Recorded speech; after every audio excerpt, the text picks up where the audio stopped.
وَذَكِّرْ فَإِنَّ الذِّكْرَىٰ تَنفَعُ الْمُؤْمِنِينَ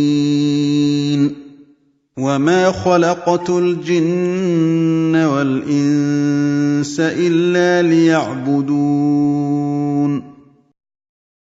الحمد لله رب العالمين والصلاة والسلام على أشرف المرسلين وعلى آله الطيبين الطاهرين وصحابته أجمعين ومن تبعهم بإحسان إلى يوم الدين أما بعد.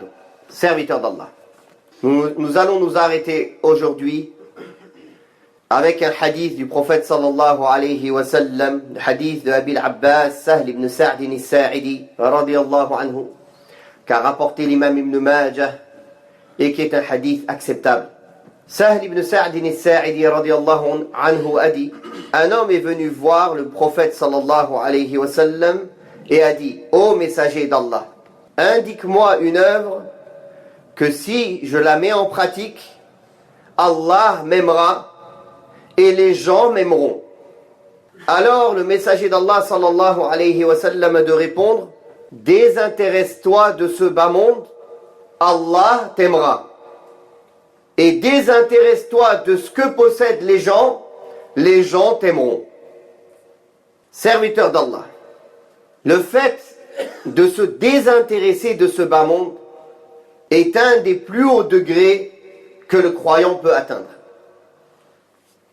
Car le croyant pieux, c'est celui qui fait l'obéissance d'Allah avec science en espérant ce qu'il y a auprès d'Allah comme récompense. Et celui qui délaisse les interdits avec science en ayant crainte de ce qu'il y a comme châtiment auprès d'Allah. Mais il y a des degrés au-dessus de ce degré-là, comme al-wara' et al-zuhd. Al-wara', on pourrait dire le scrupule. C'est-à-dire que la personne, elle délaisse tout ce qui est douteux, ou ce qui pourrait lui nuire dans l'au-delà. Peut-être ça peut lui nuire, il le laisse. Dès qu'il y a un doute, il s'en éloigne. Et le zuhd, l'ascétisme, comme on le traduit par l'ascétisme, c'est un degré encore supérieur à celui-ci. Car en plus du fait de délaisser ce qui peut lui nuire dans l'au-delà et les choses douteuses, il délaisse aussi tout ce qui ne peut pas être profitable pour lui dans l'au-delà. Même si ça ne lui nuit pas, même si il n'a pas peur que ça lui nuise, mais du fait que ça n'a aucun intérêt pour lui dans l'au-delà, il le délaisse. Voilà az-zuhd. Et voilà ce qui est demandé dans ce hadith. Désintéresse-toi de ce bas monde. Délaisse tout ce qui ne peut pas être utile pour toi dans l'au-delà, Allah t'aimera. D'ailleurs, la personne qui délaisse et qui se désintéresse de ce bas monde, car l'important c'est le fait de s'en désintéresser et de l'avoir dans les mains. Alors, comme il est venu dans le hadith sahih, que celui qui fait de son souci le souci de l'au-delà, Allah tabaraka wa ta'ala emplit son cœur de richesse et il lui amène ce bas monde soumis à ses pieds.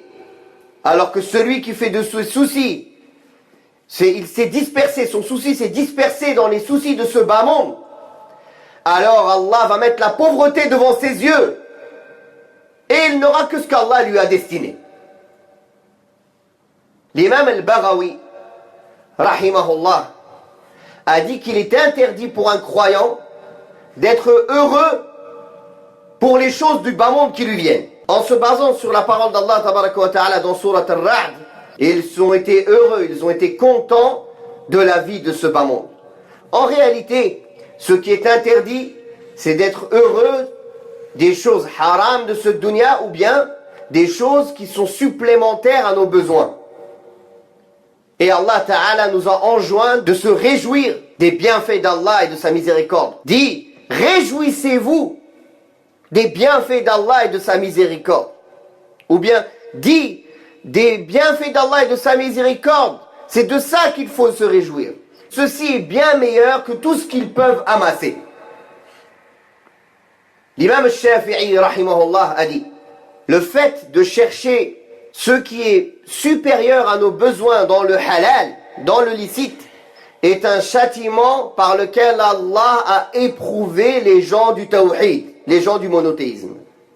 D'ailleurs, Allah a loué dans le Coran les gens qui sont au juste milieu dans la dépense et qui se suffisent de leurs besoins en disant, dans le sens des versets, ceux qui, quand ils dépensent, ni ils ne gaspillent, ni ils ne resserrent, mais ils sont au juste milieu entre les deux.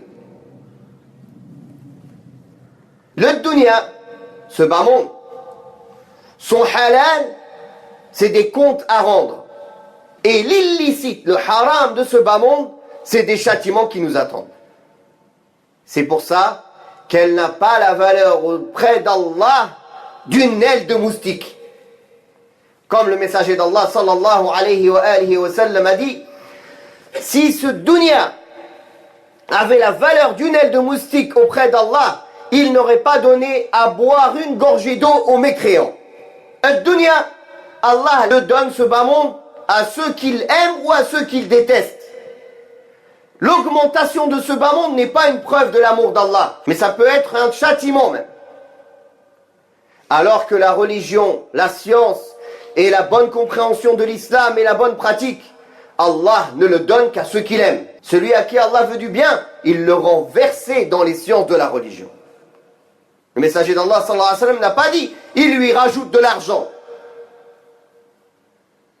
Donc, le fait de se désintéresser de ce bas monde, cela comprend le fait d'être attiré et motivé pour ce qu'il y a auprès d'Allah ou dans l'au-delà. Ça va ensemble. Ce sont deux choses qui sont contradictoires. Celui qui aime ce bas monde, il ne peut pas aimer l'au-delà. Comme celui qui aime l'au-delà, il ne peut pas aimer ce bas monde. Deux opposés. De même que le fait de se désintéresser de ce qu'il y a dans les mains des gens, son contraire, c'est d'espérer ce qu'il y a auprès d'Allah, comme récompense énorme et comme bienfait. Serviteur d'Allah, dans le hadith d'Abdullah ibn Mas'ud, qui est rapporté par Al-Mundhiri dans Al-Targhib wa Al-Tarhib, et qui est un hadith acceptable, le messager d'Allah sallallahu alayhi wa sallam a dit, dans le sens de ses paroles, celui qui fait de tous ses soucis un seul souci, le souci de l'au-delà, du rendez-vous avec Allah, Allah lui suffira pour tous ses soucis. Mais celui dont ses soucis sont dispersés dans les choses de ce bas monde, Allah n'a que faire dans quel coin de la terre il va mourir. Nous voyons dans ce hadith que nous avons cité aujourd'hui, désintéresse-toi de ce bas monde, Allah t'aimera, et désintéresse-toi de ce qu'il y a dans les mains des gens, les gens t'aimeront. Nous voyons que les compagnons du prophète sallallahu alayhi wa sallam étaient assidus et ils demandaient la science avec beaucoup d'ardeur. Et ils demandaient au prophète sallallahu alayhi wa sallam ce qui leur était bénéfique dans leur religion pour atteindre les plus hauts degrés. Non pas comme les gens aujourd'hui, quand ils nous appellent pour nous questionner, ils veulent connaître les limites pour s'en approcher au maximum. Même parfois pour les dépasser allègrement. Alors que les compagnons du prophète sallallahu alayhi wa sallam demandaient les hauts degrés. Et quand ils apprenaient les limites, c'est pour s'en éloigner le plus loin possible. Jusqu'au point où ils délaissaient une partie du halal de peur de tomber dans le haram. Ça fait partie de la nature humaine, comme on voit dans ce hadith, de vouloir être aimé par Allah et de vouloir être aimé par les gens. Donc, c'est une question naturelle qu'il a demandé au prophète sallallahu alayhi wa sallam.